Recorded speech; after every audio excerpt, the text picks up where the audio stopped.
liberty in America is under assault. We no longer live in a reality that includes property rights. We're no longer the kings of our own castle. We no longer enjoy the true benefits of capitalism. Instead, we're negotiating our rights with our own government. This isn't how our country was founded. These aren't the ideas of our founders. It's time to seize back our country. This is the Liberty Hour, where these important issues will be discussed for the sake of America's future. With a cigar in one hand and a copy of the Constitution in the other, here's your host, Sean Thompson. This is the Liberty Hour podcast. Hey, kid, how about a finger? How about telling me we're on? How about a little something? You in there with the leotards, for God's sakes, you're useless. Anyway, I have to tell you, I was a little upset this morning when I got up and I woke up to Peter Francis Geraci selling bankruptcy, which is when all the bums can celebrate. Hey, thank you for your bankruptcy laws. Now all you other schlubs pay it off, and that's really become the fundamental position of all Republicans, of all conservatives. It always was that of the Democrats, which is why they constantly are pushing for more and more of a utopian equality. And I was listening to the morning show today, and I called up. Young Justin refused to take my call because he's a putz.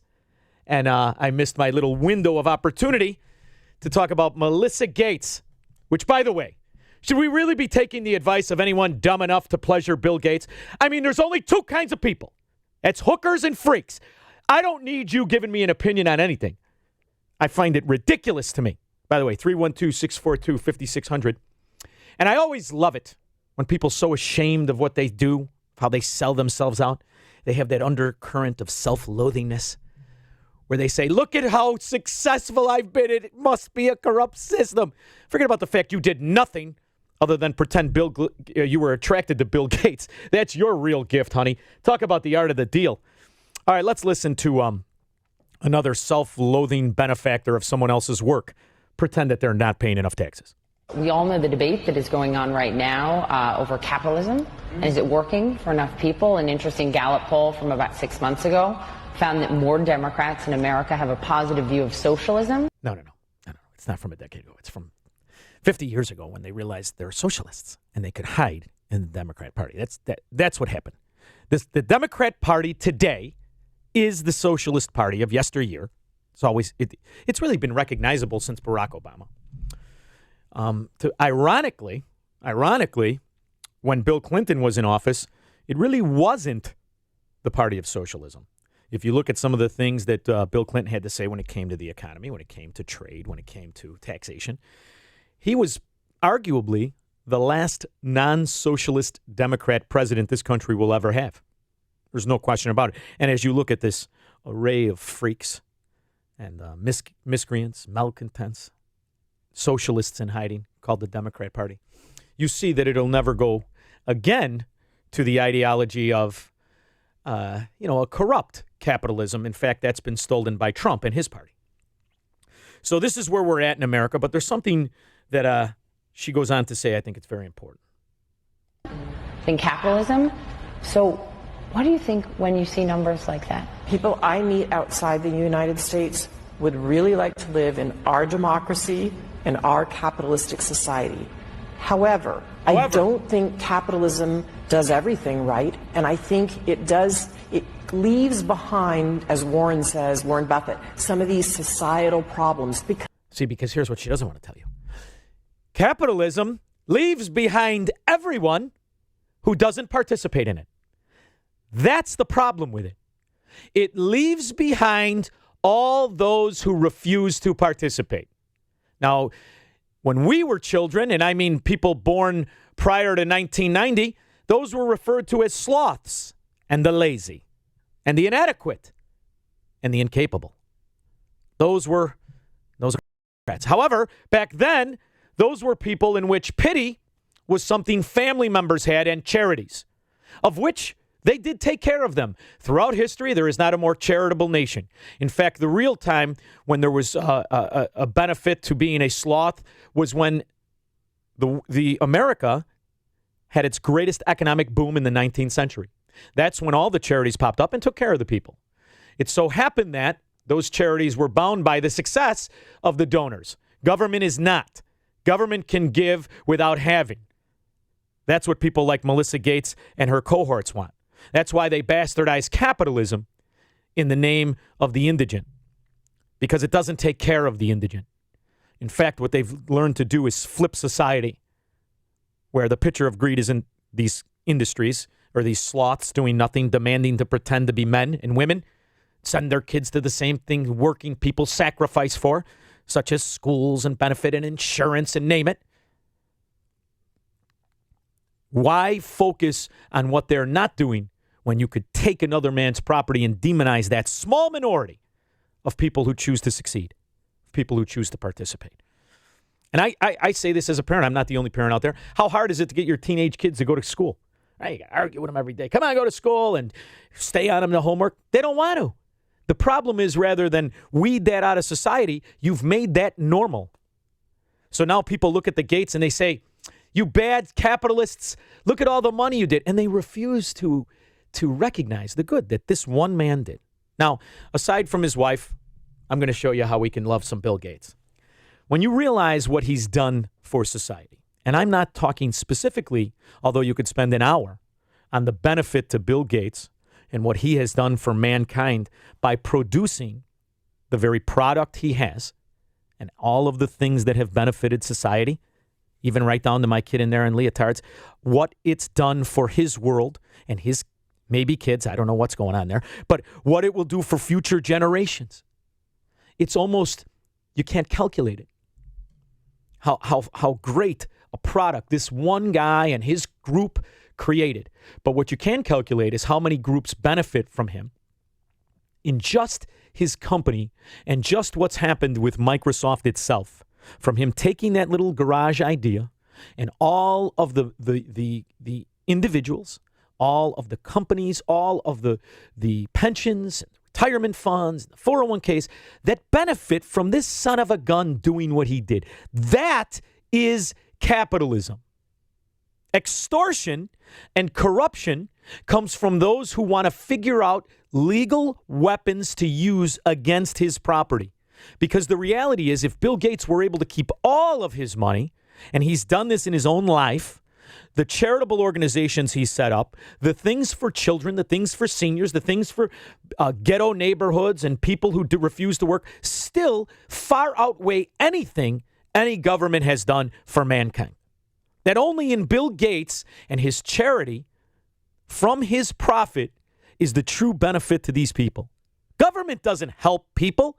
It allows them to bump along the bottom and pretend to sustain themselves by giving them cradle-to-grave lives, but it doesn't do anything. Bill Gates and the technology he created for the cell phone alone benefits the poor people. And ironically, that's the optimism here. Because sooner or later, you'll get to the right answers. After we get the Trump protectionists out of the way. Okay? Because the idea that Republicans, and I don't have the cut, and I wasn't going to bother Justin to have the cut. By the way, Justin's a really nice kid. He just dresses a little freaky.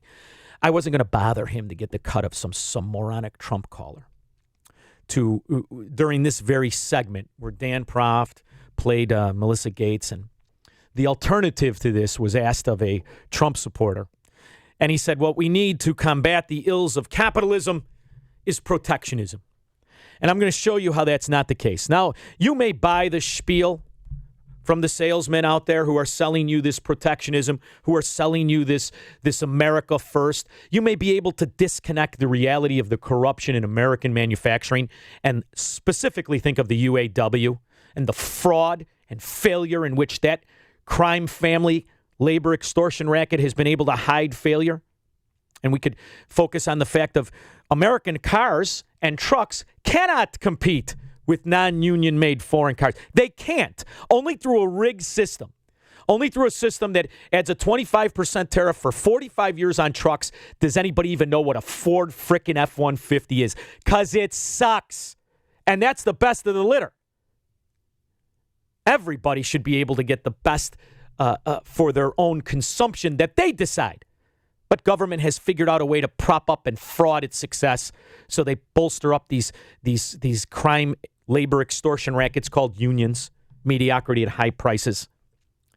And that's why even today when you watch TV and you see the Ram commercial or the Chevy, 10,000, 11,000 off the sticker price, and there's another little get. It's phony, zero interest rates that no foreign companies can offer.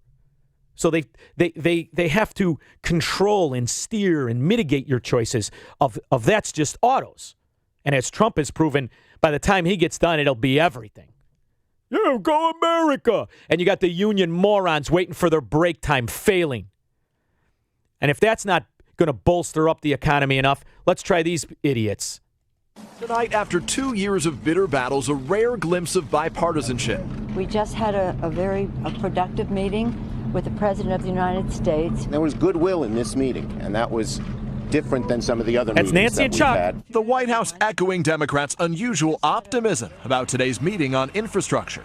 That positive tone dramatically different than this confrontation in the Oval Office just 4 months ago, ahead of the government shutdown. You want to shut it down. You keep talking about it. it. The last time, Chuck, you shut it down. No. But on infrastructure, both sides saying yes. We did come to one agreement that the agreement would be big and bold. Up to $2 trillion bold, though. I'm sorry, did you say 2? 2 trillion? It was outrageous when Trump said 1. Now you just doubled it? Well, gee, no wonder you can get Nancy and Chuck excited.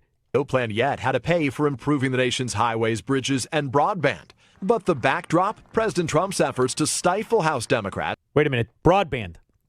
You remember the Chicago broadband scam, right? With Bald Daily, the other Daily, the Daily Kids, and the Daily Agents that were going to sell the broadband to Chicago and the hundreds of millions of dollars that were absconded. You do remember that, right? So that you and I could pay our Comcast bill, and yet every moron can log in, right? Oh, there's equality. Equality.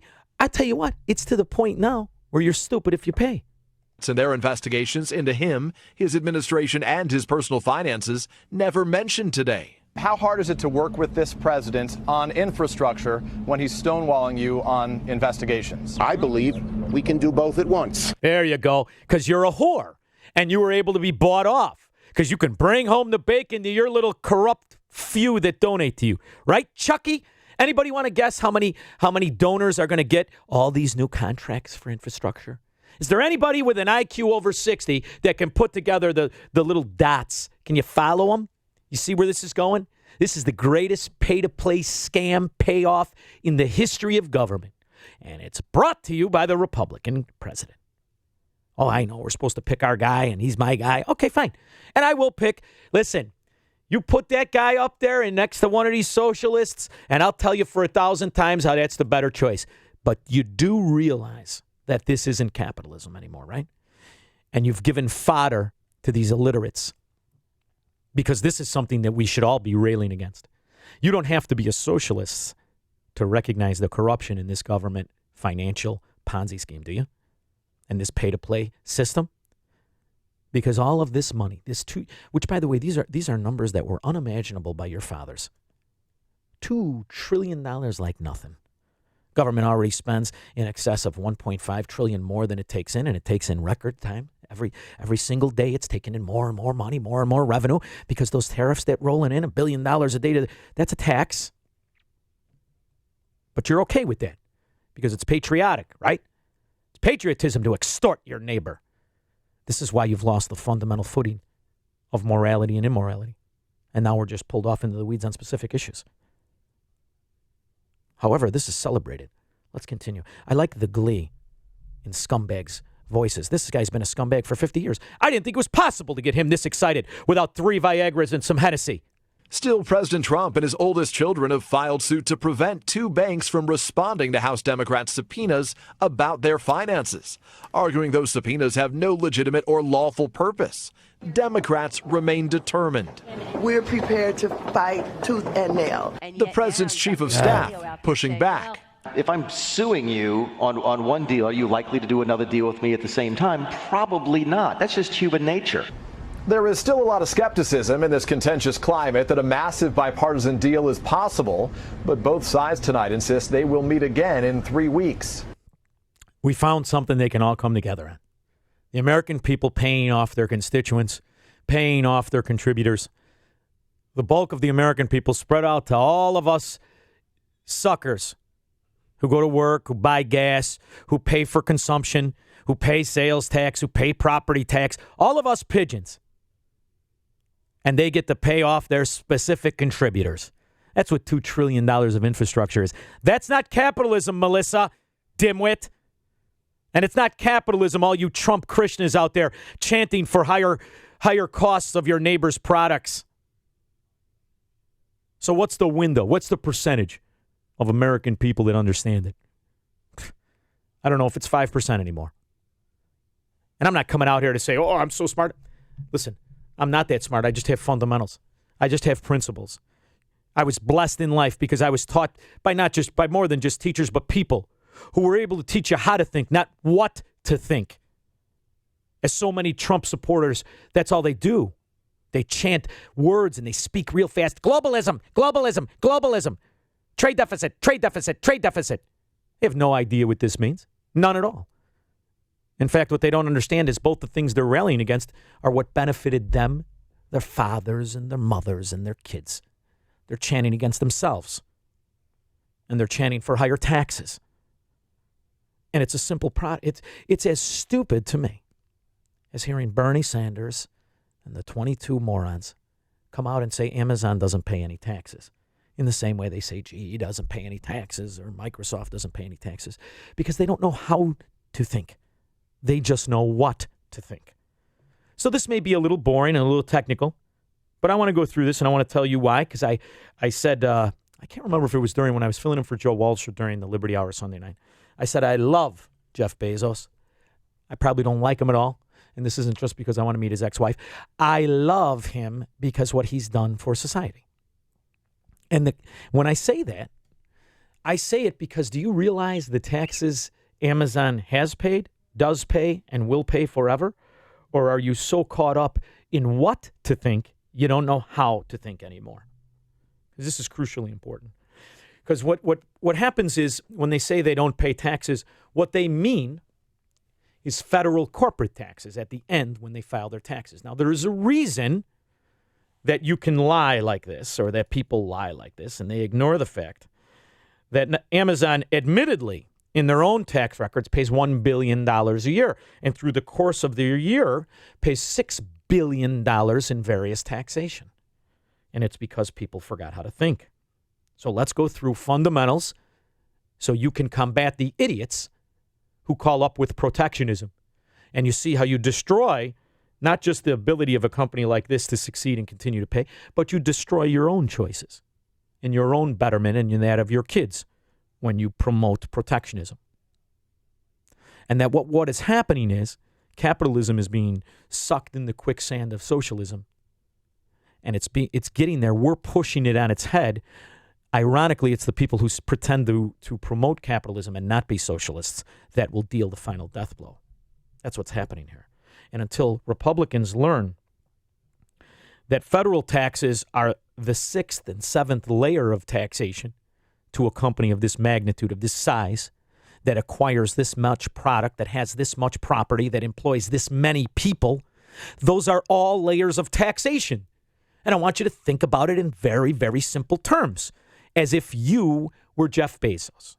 And in order to have the company you have, you had to buy equipment.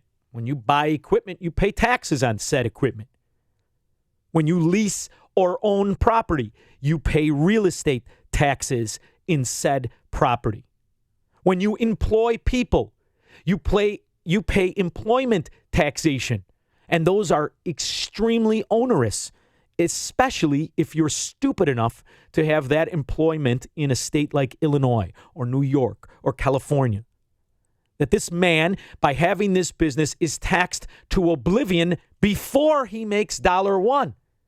Then if he wants to progress and expand his company, he has to lay out more money. And at the end of his year and at the end of his day, he gets to throw up against these costs any further corporate tax liability. And this is crucially important because Republicans have sold out on this topic in order to buy politicians. There is no corporation. It is a vestibule against liability. It doesn't exist. It's not a person. And of course, it should not be liable for any taxes. People make up the corporation, both through employees and also ownership of that corporation, especially in stock holdings. So how many times do you want to tax the $1 this man produces? And what happens is there's a certain government entitlement to that profit that runs into this virtuous fascism that is sold by both parties. And it is time for somebody, somewhere, some sliver of civilization in America to focus on what is moral and what is immoral. And the examples of how government wastes, fraud, and abuses their money, irrelevant. But from the fundamental first step of what the hell are you doing? Besides killing the ambition of people who would make up these companies. This is what you do. This is why all the other problems skyrocket. Did you know that? This is why in Illinois, at a certain level, if you're just going to be a regular schlub, it almost isn't worth trying.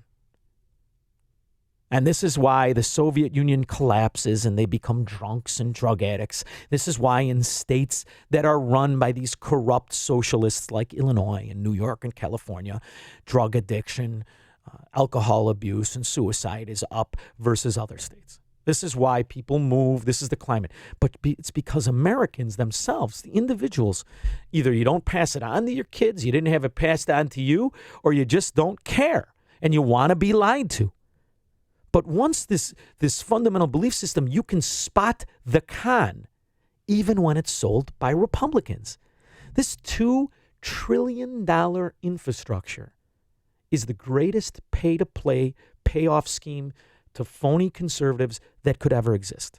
And it's no wonder why you're looking at news stations, and it's not just in Chicago, Illinois, it's across the country, about the infrastructure collapsing and bridges are crumbling and yada, yada, yada. Because they want you to focus on the results of their incompetence versus the fact you've been paying for that maintenance of that infrastructure since the day it was put in. And they've squandered the money to pay off their employees. And what happens? You're going to bail these cheating son of a bitches out again. And you're focused on solving the problem rather than correcting the symptom that got you there. So when you look at the CTA, which is subsidized, when you look at these city workers in their yellow jackets waiting for break, they're paid to do all this infrastructure maintenance that they've ignored because they've been going down to Johnny's for a beef combo extra juicy, these fat slobs, waiting for their break, cooking their pensions, having their union bosses pay the politicians off.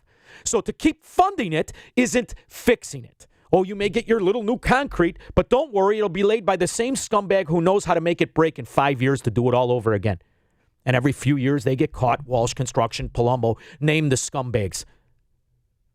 See, that's not real capitalism the way Amazon or Microsoft is. That's corporatism. That's cronyism. And that's where the biggest profits lie. And until you learn how to put up these fundamental basic arguments, you're going to just go to the highest part of the Titanic because it's going under, kid. But there is some amusement that goes under. And I don't just mean J.B. Pritzker and his moronic limitation of $250,000. And I have to tell you something. I want you to, anybody out there know rich people? J.B. Pritzker and his lovely Mrs. Pritzker spend more money on Botox, handbags, shoes, and massages than $250,000 a year. You know that? Yet this fat son of a gun with the love handles on his earlobes, he's going to tell you and Justin in there how much he's going to pay how much he can make before he's really taxed to oblivion, because you've lost these principles. And it is only through fighting for the productive people to keep their money that we're ever going to expand out of it. Now, can you do it? You know, I read Jonathan Honig's book. I try to get my hands on a left. Maybe. I'm a little less optimistic than them, but it can happen. But only through the correcting moral compass of America. When you realize it is the Bill Gates, it is the Jeff Bezos, it is the nameless, productive citizen who gets to keep his money and truly make an economy. Because what the one homeowner who makes $500,000 a year, what he produces is the real economy.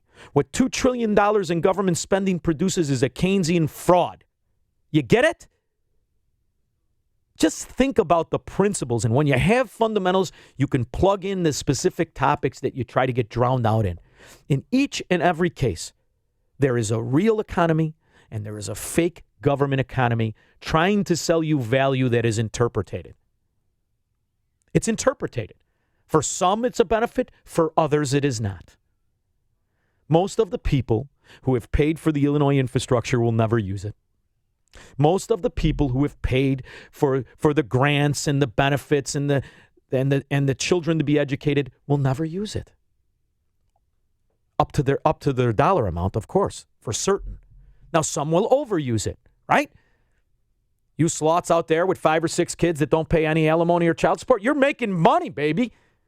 You're having your liabilities, you're having your responsibilities taken care of. And that's the other moral question. Is it moral for someone who may or may not be heterosexual like Justin or Dan Proft to pay the schooling for some Irish drunken guy out there who has 17 kids? Is it moral? The answer is no. It's not moral. It is moral for the person who has the responsibility to pay the cost, always and forever. And now how do you corrupt people? By selling them this nonsense of a society which doesn't exist. And when it does exist, it makes decisions that are counterpoint to your morals. And now it's time to listen to the fat man. A huge development today on recreational use of marijuana in the state of Illinois. Governor J.B. Pritzker says he's reached an agreement with key lawmakers. We are taking a major step forward to legalize adult use cannabis and to celebrate the fact that Illinois is going to have the most equity-centric law in the nation. And that's what we need. The legislation would take effect January 1st of next year. It would allow adults 21 and over to legally buy cannabis for recreational use. This would only be purchased from licensed dispensaries. Illinois residents could possess up to nearly an ounce of marijuana. Non-residents could have about half an ounce. This would also automatically expunge some marijuana convictions. Now, aside from the specificity in this law, there's a phrase that's used, and it's not an accident. It's called equity-centric. Equity-centric. Why is it equity-centric? Because it's the same. That's what he's selling you. It's the same for every adult. Now, he deems an adult at 18, and believe me, I could get the low-hanging fruit and tell you what a joke that you can be 18 to smoke a joint or hold a joint, but you got to be 21 to do a cigar. That's low-hanging. Let's not do that. Let's do the bigger part of it. Equity-centric. So they get to pick when equity is centric. And how do they do that? Because it's equal for all of us. Well, why isn't taxation equity-centric? Why isn't taxation of income equity-centric? Because this is what happens when you turn over principles to the least among us as politicians. They get to decide. I decide that this is. It's irrelevant what you decide in your life. Now, you may have pros and cons. I could argue both sides of the argument. I understand it.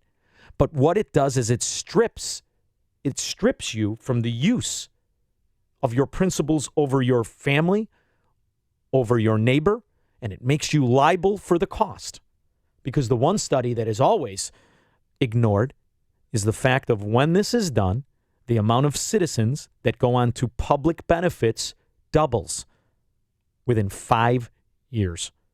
The amount of people who will go on the government cheese as a result of being high, now that they can legally do it, will double.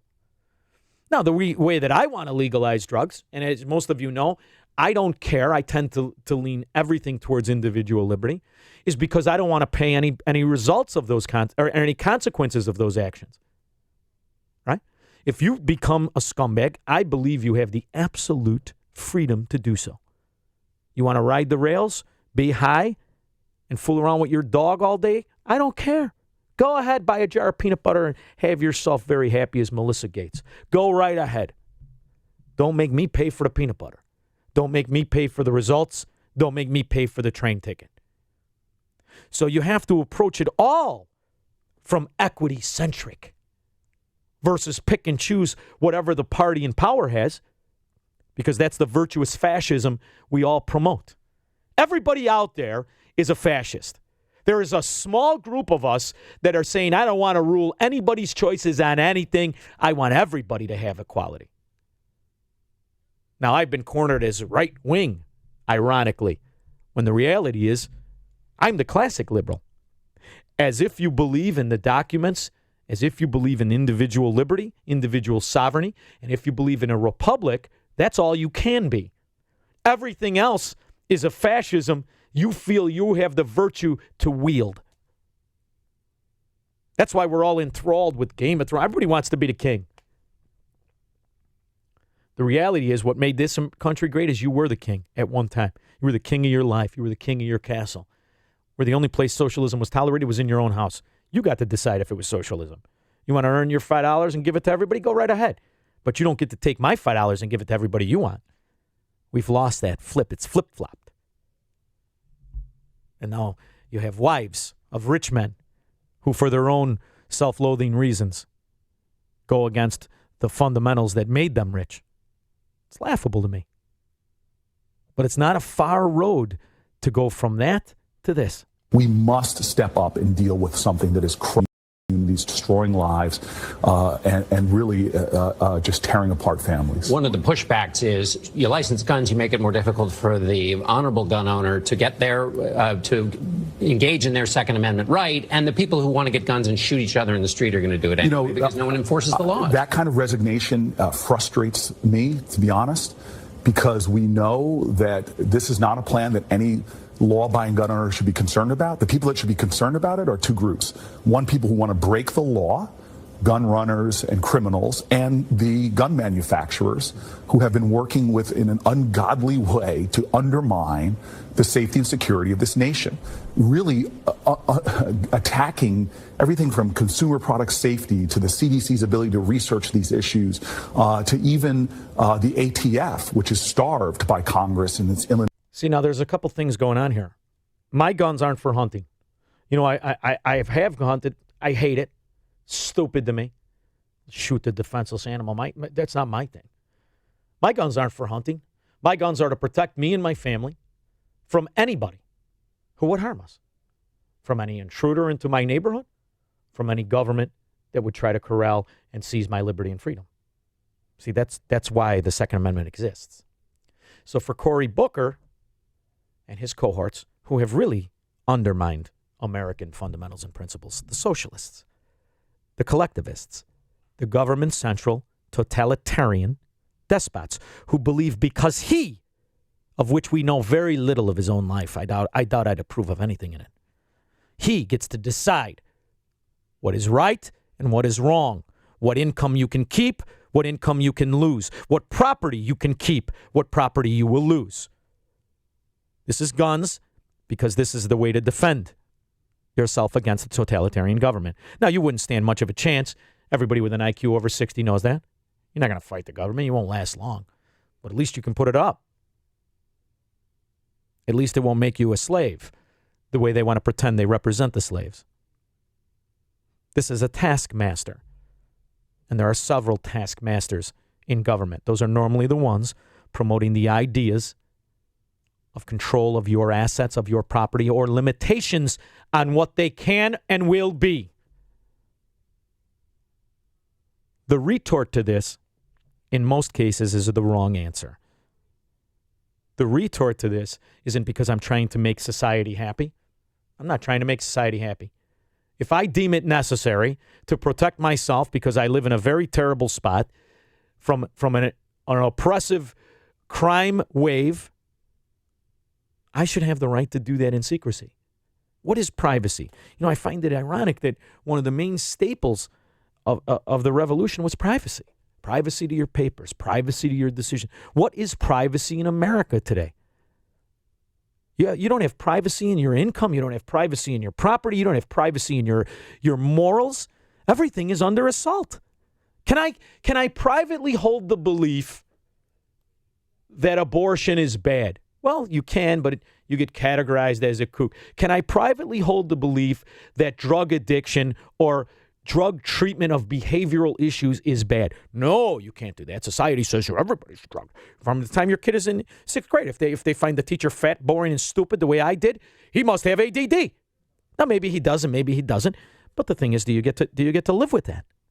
See, what you have is you have these bureaucrats that have decided that it is within their right, it is within their ideology to control all aspects of everything.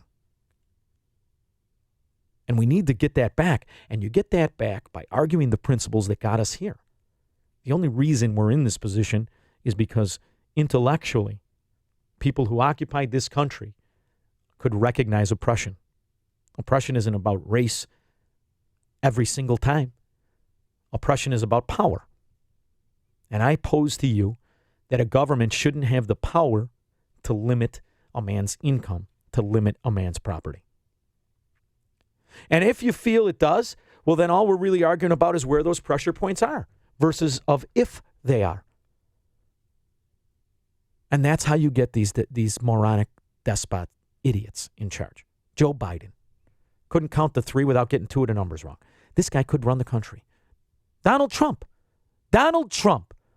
who has been wrong in almost everything he's done except selling the illusion of what he is. Good for you, bully for you. Does that mean you and 4 guys get to negotiate trade agreements that benefit the kid in there working, I don't know how many hours, putting up with how many dingbats? You get to put a limitation on what he can consume with his hard-earned dollar? Why? Because you say you're more patriotic than Joe Biden? I don't think you are. I just think you're a different kind of tyrant. Where is the party? Where is the group arguing for the true equity-centric laws, equity-centric taxation, equity-centric morality? Or are you just complacent and you just want your version of patriotism? Because here's the other thing. If you think Joe Biden doesn't think he's patriotic, you're wrong. He certainly does. That's what he's told himself every day he got up and combed somebody else's hair on his head. That's what he's done every single day. Same thing Cory Booker does. He thinks he's the greatest American ever to walk the earth.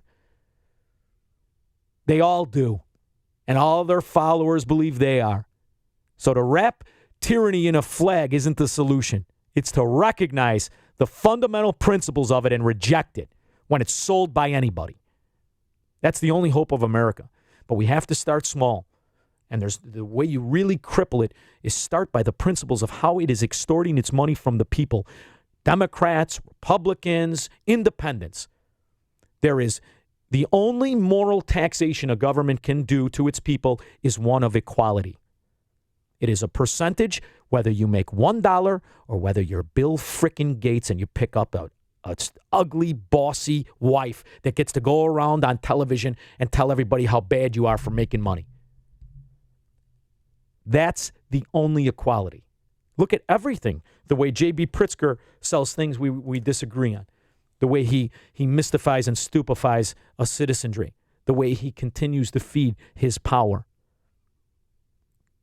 The Illinois politicians that support marijuana don't support it because of a fundamental belief of you get the right to decide in your life. That's not why they're doing it. They're doing it because they know once you do, you can't handle it any more than you could. The idea of your own sovereignty. Can't handle it. That's what America is. You got 50% of people can't handle their own freedom. And they know it. And they figured out how to profit from it. Because the bigger loser you are, the more power they have. Look at these cities and towns, municipalities, these counties, these states, where the lowest producing people live. Look at the strength of the politician. You think that there's a city out there with 50 aldermen, the kind of crime syndicate that Chicago government is in any other part of the country? Of course not. Of course not. But they did it right. They used those who failed because of their policies as weapons against other policies. They need to have all that power because look at Chicago. It can't take care of itself. Proves it every single time you watch the news. So until you fix your fundamentals, until you fix your morality and your own belief system, until you can understand how to think, not what to think, our biggest argument against them is going to be $2 trillion of infrastructure. an agreement on one thing, when you finally see what they agree on, it's to pay off their constituents. That's all this is. You remember all the rage against pork barrel spending? Remember in the 90s, oh my God, pork barrel spending. And I hear Republicans talk about their side. How many people out there know Grassley, right? Every time I say Grassley, he's a strong conservative. You know when Grassley was elected to public office? Anybody out there? Probably not. 1959. Elvis Presley was driving a frickin' truck, wasn't he? 1959. And this guy's my senator or a senator from Iowa that has he's a conservative. Oh, really? I mean, what good are they? It's why it's not about one politician, whether it's a senator, whether it's a president. It's about the American belief, the American fundamentals. We are all too comfortable with watching people and promoting that people wield a virtuous fascism. It's time we need to go back. We need to strip it away, or we need to go to high ground. And if you do go to high ground, you go to South Florida. You come by me. You call Liberty Real Estate Services. My name is Sean Thompson. This is the Liberty Hour. I think we'll be back, although I really want to go to Florida after this weather because Illinois gets the weather it deserves by the people it elects. Thank you so much for listening to the Liberty Hour.